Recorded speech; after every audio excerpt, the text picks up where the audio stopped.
আসসালামু আলাইকুম। হ্যালো আমার লাভলি ভিউয়ার, আশা করি আপনারা সবাই অনেক ভালো আছেন। আমি আজকে আপনাদেরকে ছানা তৈরি করে দেখাবো।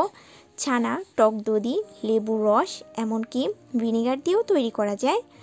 আমি এই রেসিপিটিতে আপনাদেরকে সমস্ত ইনফরমেশন সহ দেখাবো যে কী করে আপনারা ছানা তৈরি করলে বেশি পরিমাণ ছানা পাবেন।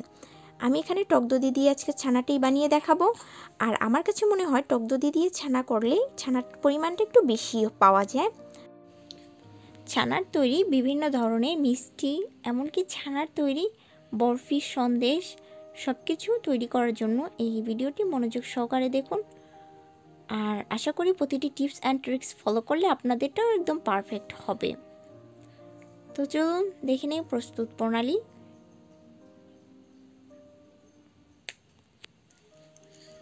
এখানে আমি বড় একটি পাতিল নিয়ে নিয়েছি, দিয়ে দিয়েছি 2 লিটার পরিমাণ ফুল ফ্যাট মিল্ক।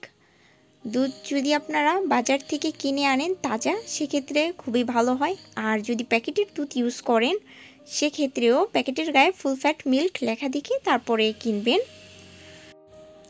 আমি 2 লিটার দুধের ছানা করেছি আপনাদেরকে দেখানোর জন্য। আপনাদের কম বা বেশি লাগতে পারে, আপনারা আপনাদের প্রয়োজন অনুযায়ী দুধ নেবেন। আপনারা যদি বেশি পরিমাণ ছানা চান সেক্ষেত্রে আরও বেশি দুধ নেবেন, আর আপনারা আরও কম ছানা চাইলে কম নেবেন।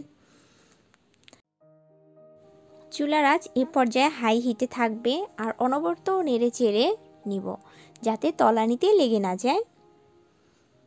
অবশ্যই আপনারা এই বিষয়টি খেয়াল রাখবেন যেন কিছুতেই তলানিতে লেগে না যায়।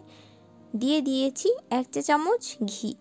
আপনারা চাইলে এখানে বাটার ইউজ করতে পারেন। এই ঘি বা বাটারটি দেওয়ার একটাই কারণ যাতে দুধে ফ্যাটের পরিমাণটা আরও একটু বৃদ্ধি পায়। আর অবশ্যই ঘি বা বাটার দেওয়াটি অপশনাল, যদি আপনার হাতের কাছে থাকে সেক্ষেত্রে দিতে পারেন, আর না থাকলে না দিলেও কোনো সমস্যা নেই, স্বাদে কোনো প্রকারের হেরফের হবে না। তবে এটি দিলে ছানার পরিমাণটা আরও একটু বেশি হবে।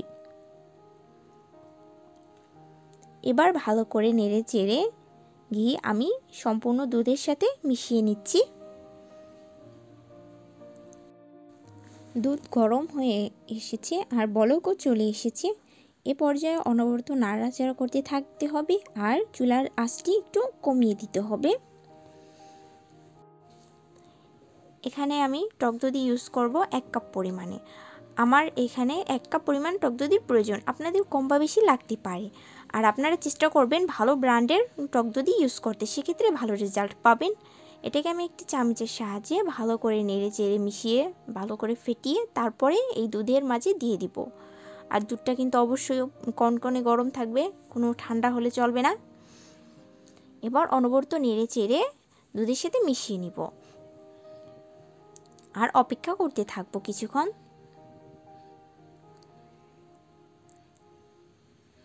দেওয়ার সাথে সাথেই দেখবেন হালকা হালকা ছানা বাড়তে শুরু করে দিয়েছে।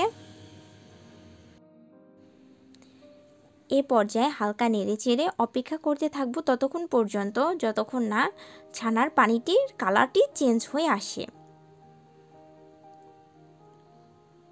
তো 5 মিনিট পরেই দেখা যাবে এরকম পানির কালারটি এরকম হালকা সবুজ কালার ধারণ করেছে। তখন এই তো আমি চামচ দিয়ে উঠিয়ে দেখাচ্ছি, দেখুন কি বড় বড় ছানার পড়েছে।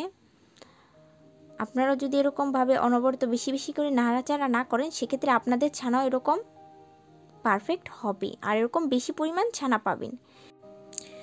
যখনই এরকম হাতে নিয়ে গোল বলের শেপে করা যাবে এবং হাত দিয়ে চাপ দিলে সফট একদম ক্রিমি টেক্সচার পাওয়া যাবে, তখনই বুঝতে হবে এটি হয়ে গেছে।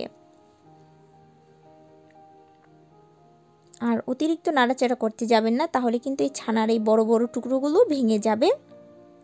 5 মিনিট লো ফ্লেমে থাকবে। এরপরে চুলার আঁচটি আমি বন্ধ করে দিব।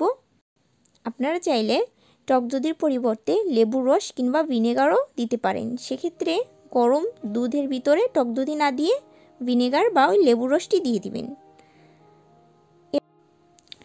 এখানে আমি ছানার পানিগুলোকে আলাদা করে নিব। এর জন্য আমি একটি ছাঁকনির উপরে সাদা কালারের কাপড় বিছিয়ে তারপরে ছানাগুলোকে ঢেলে পানিগুলোকে আলাদা করে নিচ্ছি। অবশ্যই সাদা কাপড় নেওয়ার চেষ্টা করবেন, সেক্ষেত্রে ছানার গায়ে অন্য কাপড়ের রং লাগার সম্ভাবনা থাকবে না। এ পর্যায়ে কাপড়গুলোকে একটু মুড়িয়ে উপরে সুন্দর মতো কিছুর সাথে ঝুলিয়ে রাখবেন আর এটিকে 1 ঘন্টা পর্যন্ত ঝুলিয়ে রাখবেন। আর এই ছানাটি দিয়ে নেক্সট টাইমে আমি কিভাবে বরফি, সন্দেশ আরও মিষ্টি কীভাবে বানাবেন সেগুলো আমি একে সব রেসিপি আপলোড দিব। এর জন্য আপনারা অবশ্যই আমার চ্যানেলটি সাবস্ক্রাইব করে পাশে থাকবেন।